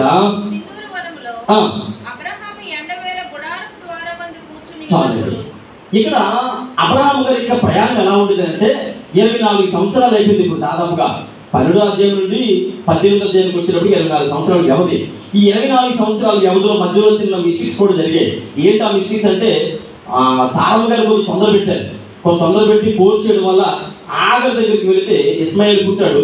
తద్వారా ఈ 24 సంవత్సరాల ఆలస్యం కూడా జరిగింది. అయితే మీరు జ్ఞాపకం చేసుకున్న 18వ అధ్యాయంలో అబ్రహాము నివసించే ప్రాంతం ఎలా ఉండేదంటే జంతు వర్గం ఎక్కువ ఉండేది కనుక, ఆవులు, గొర్రెలు, మేకలు సంపద ఎక్కువ ఉండేది కనుక వాటన్నింటినీ చుట్టూ ఉంచి అబ్రహాం గారి గుడారం మధ్యలో వేసుకొని సారమ్మ అబ్రహాం గారు అందులో ఉండేవారు. వారి చుట్టూ దాసదాస్యుల గుడారాలు ఉండేవి, వారి చుట్టూ పశు సంపద ఉండేది, వాటి చుట్టూ ప్రొటెక్షన్ ఉండేది, ప్రాకారం ఉండేది. ఇలా ఉంటే అబ్రహాం గారు ఆ గుడారంలో నివసించి మెట్ట మధ్యాహ్నం అప్పుడు చక్కగా తిన్న తర్వాత కొద్దిపాటు పురుగు తీస్తాం. కొద్దిపాటు తిన్న తర్వాత ఏం చేస్తాం అంటే కొంచెం అలా నడుము జారేస్తూ ఉంటారు కొంతమంది. అబ్రహాం గారు గుడారంలో నుండి బయటకు వచ్చి ఒక మంచి చక్కగా చల్లగాలి కోసం రాయిని తిట్టుకుంటూ, గుడారం ముందు రాయి ఉంటే ఆ రాయి మీద అలా నడుము జారేసి పడుకుందాం అనే టైంలో ఇలా కూర్చున్నాడట. ఆ మమ్రే వృక్షం దగ్గర ఆ రాయి మీద కూర్చొని అలా చూస్తున్నాడు, ఎడారిని చూస్తూ ఉన్నాడు. మెట్ట మధ్యాహ్నం ఎడారిలో ఎంత వేడికి ఎండమొక్కలు ఎలా కనపడతాయి, చక్కగా ఒక హెడ్ వాష్ చేసుకున్నటువంటి ఆడపిల్లలు ఉంటారు, వారు బాగా పొడారిపోయి తలగా ఉంటుంది, చక్కగా అలా ఊగుతూ ఉంటారు. ఎండమావులు అలా ఊగుతూ ఉంటే అబ్రహాం గారు కూర్చొని చూస్తూ ఉన్నాడు. అలా చూస్తూ మమ్రే వృక్షం దగ్గర రాయి మీద కూర్చొని అలా చూస్తూ ఉంటే ఒక 3 మనుషులు వస్తున్నారట. 3 మనుషులు ఎదురుగా వస్తుంటే అప్పుడు అబ్రహాం గారు వెంటనే జాగ్రత్తగా గమనించండి. ఆ 18వ అధ్యాయంలో అబ్రహాం గారి వయసు ఎంత, 99 సంవత్సరాలు. 99 సంవత్సరాల వయసులో వచ్చి రాయి మీద అలా కూర్చొని చూస్తూ ఉంటే మెట్ట మధ్యాహ్నం అప్పుడు కళ్ళు బాగా కనపడతాయా, మసమస కనపడతాయి, ఎండమావుల్లో ఏమైనా కనపడతాయి. అలా చూస్తూ ఉంటే మొత్తం అంతా ఎడారి. ఆ ఎడారి ప్రాంతంలో అలా చూస్తున్నప్పుడు ఎండమావుల మధ్యలో అబ్రహాం ఎలా గుర్తించగలిగాడు? 3 మనుషులు వస్తూ ఉన్నారు. వస్తుంటే అబ్రహాం గారు దిక్కులు లేచి పరుగున వెళ్ళి సాష్టాంగపడి వారి పాదముల మీద పడి నమస్కారం చేసి వారిని ఇంటికి తీసుకొని వచ్చాడట. దేవుడు తనని స్నేహితుడిగా గుర్తించడానికి తనలో ఉండేటువంటి లక్షణాలు మనం జ్ఞాపకం చేసుకుంటూ ఉన్నాం. ఇక్కడ మనం జ్ఞాపకం చేసుకుంటున్నప్పుడు 15వ వచనంలో మనం ఇవన్నీ చూడండి. తర్వాత మీరు జాగ్రత్త 1వ వచనం చదివితే ఆ తర్వాత ఈ మమ్రే వృక్షం దగ్గర ఈయన చక్కగా తీసుకొని వచ్చి అక్కడ వారిని ఇంటి దగ్గర తీసుకొచ్చాడు. ఇంటికి తీసుకొచ్చిన తర్వాత అయ్యా మీకు ఇష్టమైతే ఆయన చెప్పి నీళ్ళు తీసుకొని వచ్చి కాళ్ళు కడుక్కోమని చెప్పి చేత చేయమని చెప్పి చల్లగా ఎండలు పడి వచ్చారు కదా, కొద్ది చల్ల నీళ్ళు ఇచ్చి వారిని, అంటే ఇవన్నీ మనం చదువుతున్నాం. కొంతమంది ఏమంటారు కాళ్ళు కడుక్కోవాలంటే మాతో ఏమైనా దేని లోపలికి వచ్చేది అని కాళ్ళు కడుక్కోపోతే అంటే ఎండలు పడి వచ్చారు కనుక చల్లదనం, హాయిగా ఉండాలని ఇక్కడ మనం జ్ఞాపకం చేసుకుంటూ ఉన్నాం. పిల్లరా, ఇక ఆ ప్రాంతం గురించి మనం చదివితే రమత్ ఎల్ ఖలీల్ అనేటువంటి ఆ ప్రాంతము ఏదైతే ఉందో ఆ ప్రాంతము ఒక పక్కన రమత్ ఎల్ ఖలీల్ అనేటువంటి ప్రాంతం పక్కన ఈ చిన్న గ్రామం ఉన్నట్టు మనం చూడగలుగుతున్నాం. పోన్లే వస్తున్నారు కదా, నడుచుకుని వెళ్ళలేదు. నడుచుకుని వెళ్ళకుండా పరుగు వెళ్ళి అబ్రహాం గారు వారిని ఆహ్వానించినట్టుగా మనం చూడగలుగుతూ ఉన్నాం. పోలే కొంత సమయం పోతే వాళ్ళే వస్తారులే, ఇంకేదో వస్తున్నారు అనేమి నిర్లక్ష్యంగా కూర్చోలేదు. పిల్లలు జ్ఞాపకం చేసుకోండి. మొట్టమొదటిగా అబ్రహాము దేవుడిని అంగీకరించడానికి గల కారణాలు ఏంటంటే, ఒకటి వారిని గుర్తించగలిగాడు. వారిని ఏం చేశాడు? ముగ్గురు వస్తున్నప్పుడు గుర్తించగలిగాడు. ఎలా గుర్తించగలిగాడు? రెండోది, పరుగు వెళ్ళాడు. నిదానంగా సరే సోదరులు ఇట్లా వస్తారు కదా అని కూర్చోలేదు. మూడవది, సాష్టాంగపడి పాదముల పడి నమస్కారం చేశాడు. మీరు జాగ్రత్తగా గమనించారు ఈ మూడు విషయాలు. అబ్రహాము గుర్తించడానికి గల కారణం ఏంటి? అబ్రహాము భక్తి జీవితము ఎన్ని సంవత్సరాలుగా ప్రారంభించబడింది? నేను మీకు చెప్పాను, నువ్వు అడుగుతున్నాను. ప్రారంభించబడి ఎన్ని సంవత్సరాలు అయింది భక్తి జీవితం ప్రారంభించి? 24 సంవత్సరాలు అయింది భక్తి జీవితం. అంటే 75 సంవత్సరాలు ప్రారంభించాడు. 99 సంవత్సరాల వయసుకు వచ్చినప్పుడు 24 సంవత్సరాల్లో ఇప్పుడు అబ్రహాము గారు ఎక్కువగా సహవాసం చేసింది అవుతుంది. మీ స్నేహితులు ఎవరున్నారండి 10th క్లాస్ చదువుకున్నారు, వాళ్ళతో కలిసి వారు యూఎస్ వెళ్ళిపోయారు. యూఎస్ వెళ్ళిపోయిన తర్వాత వారు మరలా ఒక 20 సంవత్సరాల తర్వాత ఇంటికి వచ్చారు. మీరేమంటారు వాళ్ళని? ఎంత మారిపోయావు అసలు, అప్పుడు నీ కాలండి ఇప్పుడు నీ కాలండి, నీ తలెంత అర్థమైపోయింది. అసలు నీ పిల్లలైనా సేమ్ నీలాగా ఉన్నారు, అసలు ఏం మారిపోలేదు, అప్పుడు ఇప్పుడు అలాగే ఉన్నావు, కాకపోతే కొద్దిగా లావు అంతే తప్ప నీకెవరు నేను ఎప్పుడు చూడలేదు అంటారా? 20 సంవత్సరాలుగా మీ స్నేహితులు ఏం చేస్తారు? మారిపోయావు అంటారు అంతే. కొద్దిగా శరీర దృఢత్వం అనేది శరీరంలో అంటే కొద్దిగా మార్పు వచ్చింది అంతే. నీకు ఎవరు అని అందరూ లేదు, నాకు గుర్తు లేదు అసలు నువ్వు ఎవరు ఇలాంటి మాట్లాడాలి. ఎందుకు తెలుసా? స్నేహితులు కానీ మీరు చాలా మార్పు వస్తుంది తెలుసా, అసలు అప్పటికిప్పుడు ఎంత మారిపోయావు అని ముడిసిపోతారు. అంటే 24 సంవత్సరాల వ్యవధిలో అబ్రహాము గారి సహవాసం ఎవరితో ఉంది? అంత ఎండమావుల మధ్యలో కూడా కళ్ళు మసక కమ్ముతున్న 99 సంవత్సరాల వయసులో అబ్రహాము గల తేరు చూడగానే వాళ్ళు ముగ్గురు నడుచుకుని వస్తుంటే పరుగున గుర్తించడానికి గల కారణం ఏంటంటే 24 సంవత్సరాల వయసులో 24 సంవత్సరాల సమయంలో అబ్రహాము గారు తన స్నేహితుడితో చేసిన సహవాసమును బట్టి హల్లెలూయా పిల్లలు జ్ఞాపకం చేస్తుంది. ఇక్కడ మనము జ్ఞాపకం చేసుకున్నటువంటి విషయం ఏంటంటే, అబ్రహాము గారు మొట్టమొదటిగా దేవుని గుర్తించగలిగాడు. ఎలా గుర్తించగలిగాడు? ఎందుకు గుర్తించగలిగాడు? నేను మళ్ళీ చెప్తాను. కీర్తనలో మొదటి కీర్తనలో చదవస్తుంది. నా వైపు చూడండి. ఏమన్నాడంటే, నువ్వు పలానా వాళ్ళతో నడవకు, పలానా దగ్గర కూర్చొని వాళ్ళతో మాట్లాడుతూ అలా ఉండకూడదని చెప్పిన తర్వాత కింద వచ్చింది అంటాడు. ఇదిగో ధర్మశాస్త్రమును దేవాదాతులు ధ్యానించేవాడు ధన్యుడు, దానిని ధ్యానించేవాడు ధన్యుడు, అతడు నీటి కాలువగా నాటబడింది ఆకు వాడక తన కాలువలో ఫలించే చెట్టు వలె ఉంటాడు. ఆ తర్వాత ఇప్పుడు మనం చదివితే ధర్మశాస్త్రం ఇందాక మీకు చెప్పాను, బైబిల్ చదివేటప్పుడు నీకు అర్థం అవ్వలేదు అంటే నీకు ఎవరితో మాట్లాడడం లేదు, దేవుడు నీతో మాట్లాడడానికి సంసిద్ధంగా ఉన్నాడు. కానీ ఆ పై వచనంతో మనకి సంబంధం ఉండదు తప్ప కింద వచనంతో మనకి పై వచనానికి కింద వచనానికి ఎవరు మీరు ఏదైనా కానీ ఎవరు తెలుసుకుంటామండి బంధుత్వాలు మరి అది ఎలా కుదురుతుందంటే మనకి పై వచనంతో స్నేహం, కింద వచనంతో స్నేహం ఉంటుంది. అబ్రహాము గారికి కింద వచనంతో స్నేహం, పై వచనంతో కాదు. 24 సంవత్సరాలు దేవుడితో స్నేహం చేశాడు కనుక దేవుడు రాగానే గుర్తించగలిగాడు. అంటే ఈరోజు దేవుడిని గుర్తించలేని అంధత్వంలో క్రైస్తవులుగా మనం ఉంటూ ఉన్నాం. దేవుడిని గుర్తించడం అంటే ఏమండి, దేవుడు ఎలా కనబడతాడండి, దగ్గరలాడుతూ మెరిసిపోతూ తెల్లని వస్త్రాలు వేసుకొని పొడవంటి టైం చేసుకొని వస్తారు, దయాప్రాప్తులు అనుకుని వస్తాడా? అలాగే మీరు రాడు. మీరు అనొచ్చు, మోషే గారితో దేవుడు అన్నాడు, నన్ను చూస్తే నువ్వు చస్తా ఉన్నాడు అంతే. అదేటయ్యా, ఎక్కడో మేకలు కాసుకుని గొర్రెలు కాసుకుని తీసుకొచ్చావు, రమ్మన్నావు, నాతో మాట్లాడుతున్నావు, మరి చస్తానంటావేంటి అన్నాడా? అలా నన్ను చూస్తే చస్తావు, ఎందుకు చస్తావు? శిష్యులు అడిగారయ్యా, మరి తండ్రిని చూడాలా అంటే నన్ను చూస్తే తండ్రిని చూసినట్టే అన్నాడు. ఎందుకలా అంటే మన భక్తి జీవితం అనేది ఈరోజు మనకి దేవుడు కనబడుతున్నాడు, దేవుడు మనతో మాట్లాడడానికి కష్టపడుతున్నాడు, మనతో స్నేహం చేయడానికి కష్టపడుతున్నాడు. కానీ మనమే నిర్లక్ష్య స్వభావంతో ఉంటూ ఉన్నాం. దేవుడు మాట్లాడేవాడు ఎలా అంటే, దేవుడు గుర్తించడం ఎలా అని అంటే, బైబిల్ గ్రంథాన్ని దగ్గర కూర్చొని మనం చదువుతున్నప్పుడు ఆ వాక్యం నీ హృదయాన్ని దర్శిస్తూ ఉంటారు. ఆ లేఖన భాగం నీతో అది గట్టింపు కావచ్చు, ప్రేమ కావచ్చు, మృదత్వం కావచ్చు, ఆశీర్వాదాలు కావచ్చు.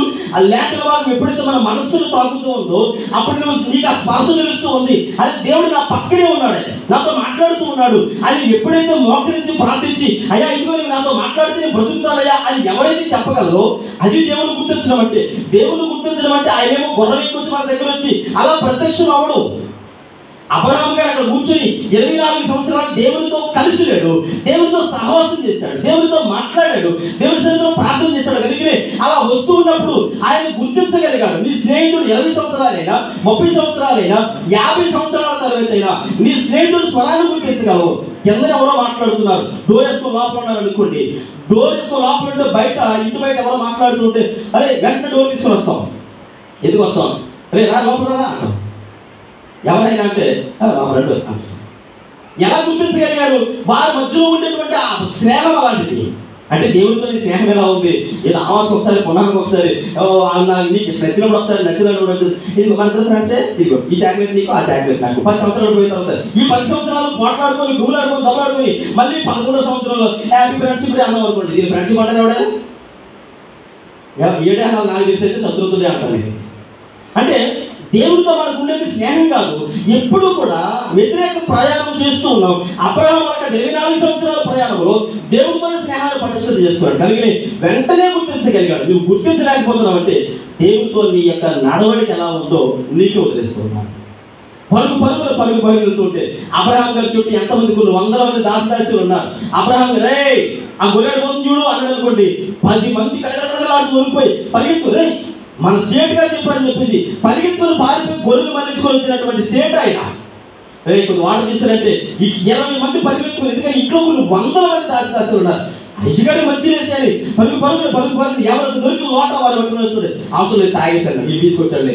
అంటే ఆయనకి అంతమంది దాసదాసులు ఉన్నారు. అబ్రహాము గారు కూర్చుంటే సేవలు, నిల్చుంటే సేవలు, ఎటైనా సరే అంతమంది ఉంటే నేనంటాను అబ్రహాము గారు పరిగెత్తుకొని వెళ్తూ ఉంటే ఏమైంది పిచ్చోళ్ళ ఉన్నాడు, అరే కొద్దిగా ఆ ముగ్గురు నెల పిలుచుకురండి అనలేదు. మనమైతే సేట్లా ఉంటాం. ఇప్పుడు తిప్పి కొట్టి ఇంట్లో కనీసం ఒకరు కూడా 10 ఉంటాం. తిప్పి కొడితే నెలకు 10,000 ఆదాయం ఉంటుంది. తిప్పి కొడితే కనీసం పట్టుకుని 10 చీరలు 10 సెట్లు ఉండవు, కానీ 10 సెట్లు భూమి ఉండదు. కానీ మనం ఏమన్నా తెలుసా, అబ్రహాము తాతలా జీవిస్తుంటాం. ఎందుకు తెలుసా, మన దగ్గరికి చిటికేస్తే రావాలి. అంటే అబ్రహాములో ఉండేటువంటి భక్తికి మన భక్తికి వేరేసి చూడండి. అబ్రహాము గారు కూర్చుని ఒకటే ఆయన గుర్తించగలిగాడు. ఎందుకు గుర్తించగలిగాడు? ఆయనతోనే అన్నిటిలో మాట్లాడుతూ ఉన్నాడు కనుక దేవుడు తన స్నేహితుని గుర్తించగలిగాడు. రెండవది పరుగులు వెళ్ళి పిల్లలు మీకు ఒక ఉదాహరణ చెప్పేసి ముందుకెళ్తాను. ఎలా గుర్తించగలిగాడు అంటే, మీకు కొత్త మందిర కాలంలో తప్పిమేలు కుమారుడు ఉన్నాడు కదా. తప్పిమేలు కుమారుడు చాలా సంవత్సరాల పాటు ఇల్లు పారిపోయిన తర్వాత బాగా ఇంకా అందంగా తయారయ్యి ఎలాగైతే పారిపోయాడు అలాగే వచ్చి తండ్రి ముందు నిలబడ్డా. జుట్టంతా సిరిపోయిన గొడవలతోటి పందులతో పోట్లాడి అలా ఆడదిగా తయారైపోయి వస్తూ ఉన్నాడు. తండ్రి అంత దూరాన్ని చూసి పరుగు వెళ్ళి కొడుకుని ఎలా గుర్తించగలిగాడు?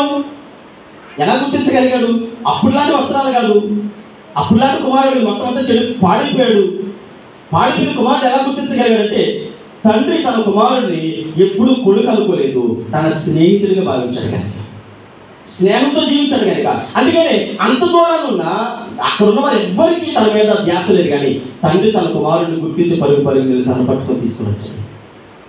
ఈరోజు నీ దేవుడితో నీ స్నేహం ఎలా ఉంది? నీకున్నటువంటి సహవాసం ఎలా ఉంది? నీ స్నేహితులు ఎవరు? లోకంలో చాలా మంది స్నేహితులు ఉంటారు, మనలో పాడు చేయడానికో లేదంటే వేరే విధంగా నడిపించడానికో. ఈ స్నేహం నీ జీవితానికి శాశ్వతం కాదు. ఒకటి గుర్తించగలగాలి మీ స్నేహితులు. రెండవది పరుగు వెళ్ళిన తర్వాత అందరూ అరే అబ్రహాం గారు పరిగెత్తుకుని వెళ్తున్నాడు, ధనవంతుడు కదా, అడిగారు కదా అని పరిగెత్తుకుని ఉన్నాడా? సాష్టాంగ నమస్కారం చేసి ఆయన పాదముల మీద పడి 3 పాదాలకి నమస్కారం చేసేటట. అంటే మనమే ఆయన నమస్కారం చేస్తాం. ఆ ఎడారిలో ఎవరో వస్తున్నారు, వాళ్ళ మీద పడి తన పాదాలు దండం పడుతున్నాడు. ఏం చెప్తున్నావు అంటే తను మామూలుగా అక్కడ ఉన్న వాళ్ళందరూ కూడా ఒకవేళ అబ్రహాముని తప్పుగా చూసి ఉండొచ్చు. అదేంటి చాలా చీప్గా ప్రవర్తిస్తున్నాడు మన సేటు, అతని స్థాయి ఏంటి, అతనంటే ఎవరో వస్తున్నారు, ఎవరో వస్తుంటారు, వాళ్ళ పాదాల మీద పడి నమస్కారం పడుతున్నారు ఏంటి అని అంటే, కొన్ని సందర్భాల్లో మీకు తెలుసు, ఒక డిఎస్పీ గారు లేదా ఒక ఎస్పీ గారు ఒక కానిస్టేబుల్ ఉన్నారు అనుకోండి, మన చర్చిలోనే కానిస్టేబుల్ ఉన్నారు అనుకోండి. సడన్గా ఇప్పుడు ఆయనకు ఫోన్ వచ్చింది, ఇలా భోజనం చేస్తుంటే సడన్గా ఫోన్ వచ్చింది. ఎస్పీ గారు ఫోన్ చేశారు. ఫోన్ తీసిన వెంటనే హలో అన్నారు అనుకోండి. చెప్పండి ఎక్కడ, సరే అంటాడా? ఏమంటాడు ముందు తన ముందు ఫిట్గా అంటే సెట్ అయిపోతుంది ముందు ఫోన్లో ఆయన దగ్గర లేదు కానీ సార్ చెప్పండి సార్ తను స్టడీగా ఉండి అవసరమైతే సెల్యూట్ కూడా చేస్తారు. సార్ ఓకే సార్ అలాగే సార్. ఎందుకని ఆయన దగ్గర లేకపోయినా అధికారి గారికి ఆయనకి ఇచ్చే గౌరవం ఆయనకి ఇస్తారు. ఇప్పుడు దేవుడు అక్కడికి రాగానే అబ్రహాము గారు పలుపరి పాదాల మీద కూడా నమస్కారం చేయడానికి కారణం ఏంటి? ఆయన దేవుడు కనుక. హల్లెలూయా హల్లెలూయా. ఈరోజు మనము దేవుడికి ఎలాంటి గౌరవాన్ని ఇస్తున్నాం? ఆరాధనలో కనీసం కొంతమంది కళ్ళే ముయ్యలేదు. ఏంటి ముయ్యాలండి? నాకేం చేశాడని అసలు ఆరాధన అంటే కూడా తెలియదు కొంతమందికి. దేవుని మందిరం అంటే కూడా కొంతమందికి తెలియదు. దేవుని మందిరం ఎలా ప్రవర్తించాలో కూడా ఈనాటికి తెలియదు. కాలు వెళ్ళిపోతున్నా, వయసు పడిపోతున్నా, అంటే కాటికి కాలు కప్పుకుని ఎలా ఉంటుందో తెలుసండి. అసలు ఆరాధన యొక్క క్రమం తెలియదు. మనకే తెలియదు, మన పిల్లలకి నేర్పిస్తాం. దేవుని సన్నిధిలో గతించిన కాలం అంత కొంతమంది మన కళ్ళ ముందు కాలగర్భంలో కలిసిపోతూ ఉంటే వాళ్ళకి లేని ధన్యత నీకు నాకు దేవుడు ఇచ్చినట్టు ఎంత ధన్యులుగా ఉండాలి. అయ్యా నా పిల్లలని కాపాడలేదయా, నా భర్తలని కాపాడలేదయా, మీరు కన్నా జీవాన్ని ఇచ్చింది అది హృదయపూర్వకంగా నోరు లేని చెప్పడానికి కూడా కొంతమంది నోరు రాదు.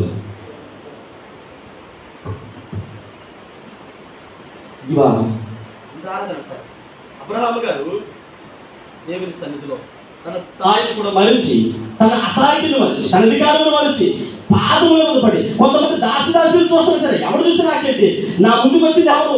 సర్వశక్తి కలిగినటువంటి దేవుడు కదా. దేవుడి కంటే ఎవరికి కాదు. కొంతమంది బైబిల్ ఒకవేళ ఎవరు క్రైస్తవులా బాధపడకండి అలా చెప్తానండి. చాలా మందిరాలు చూశాను కాబట్టి చెప్తాను.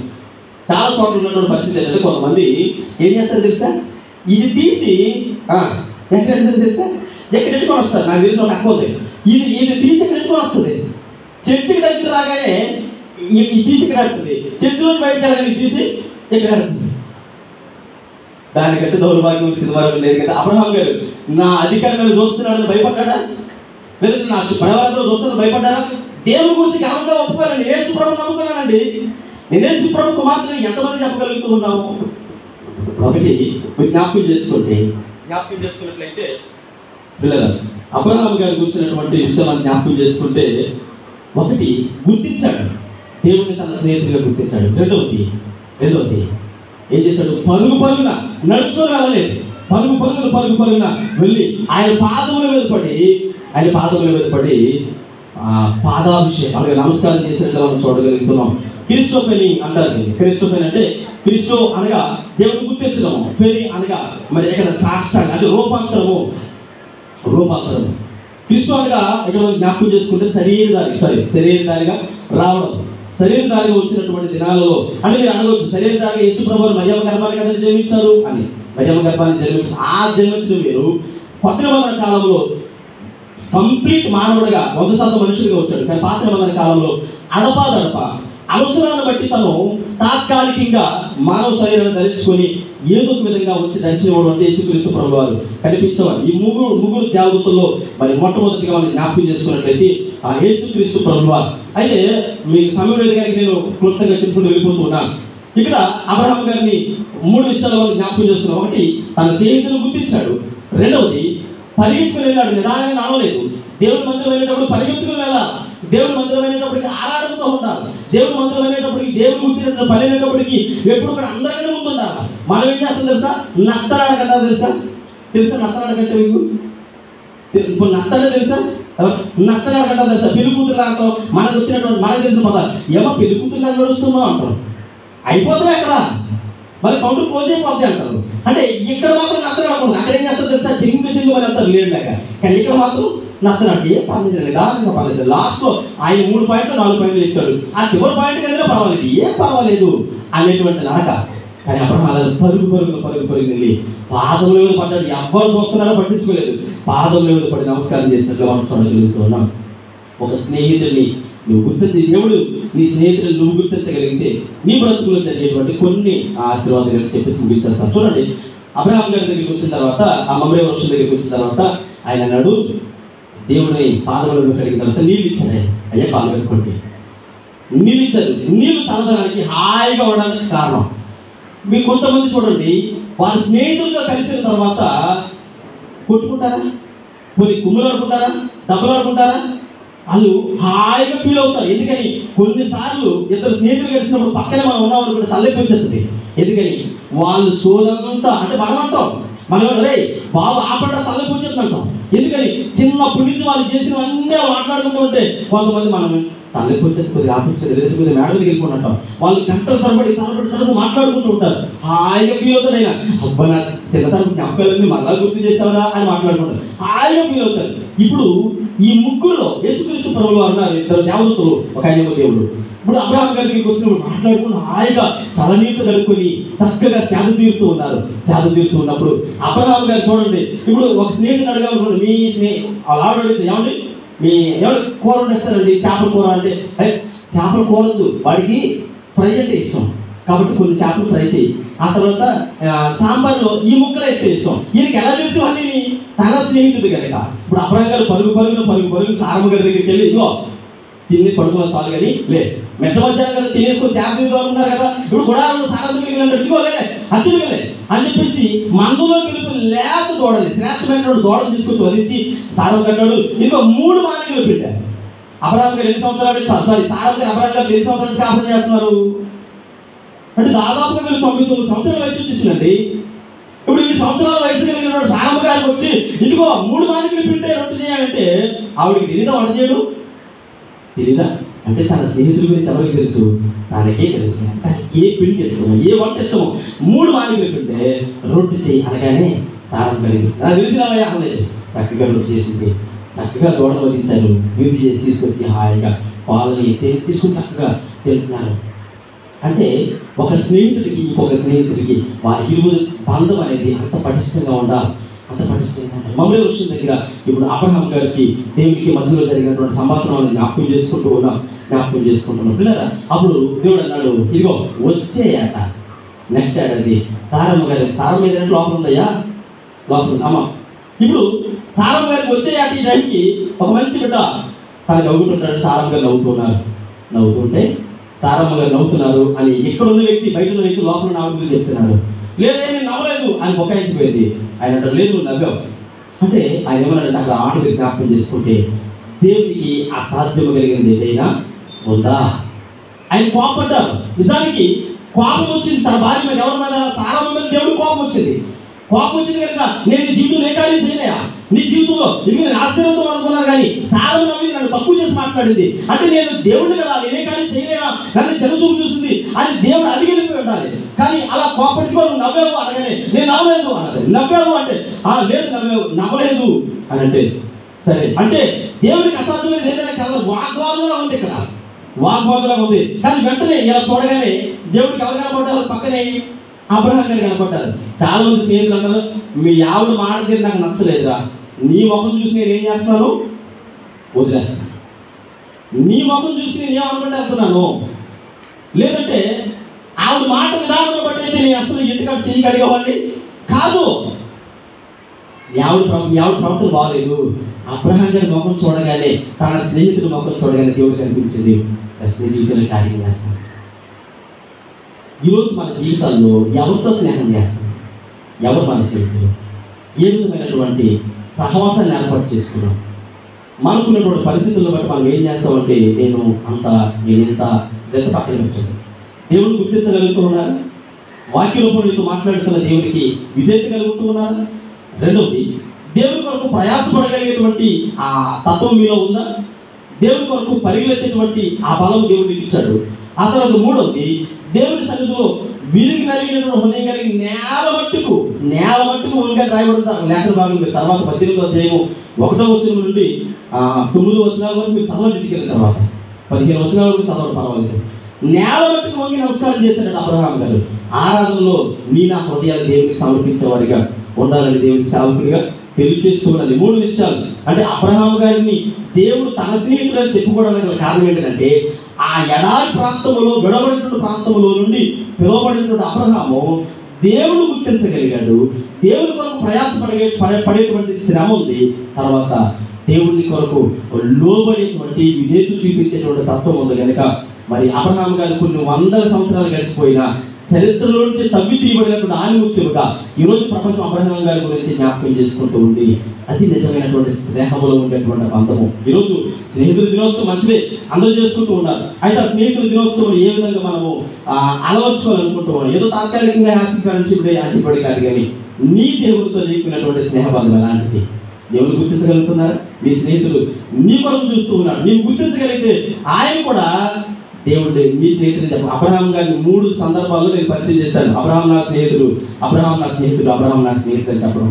అలాగే అబ్రహాం కూడా తనను గుర్తించాడు, నా స్నేహితుడు వస్తూ ఉన్నాడని. రెండోది అతను ఏం తింటాడో గుర్తించాడు. తర్వాత అతనికి ఏ విధంగా తగ్గింపు జీవితం కలిగి ఉంటే బాగుంటుందో గుర్తించాడు. అది నిజమైనటువంటి స్నేహంలో ఉండేటువంటి బంధం. ప్రార్థన చేసుకున్నాం. వచ్చిన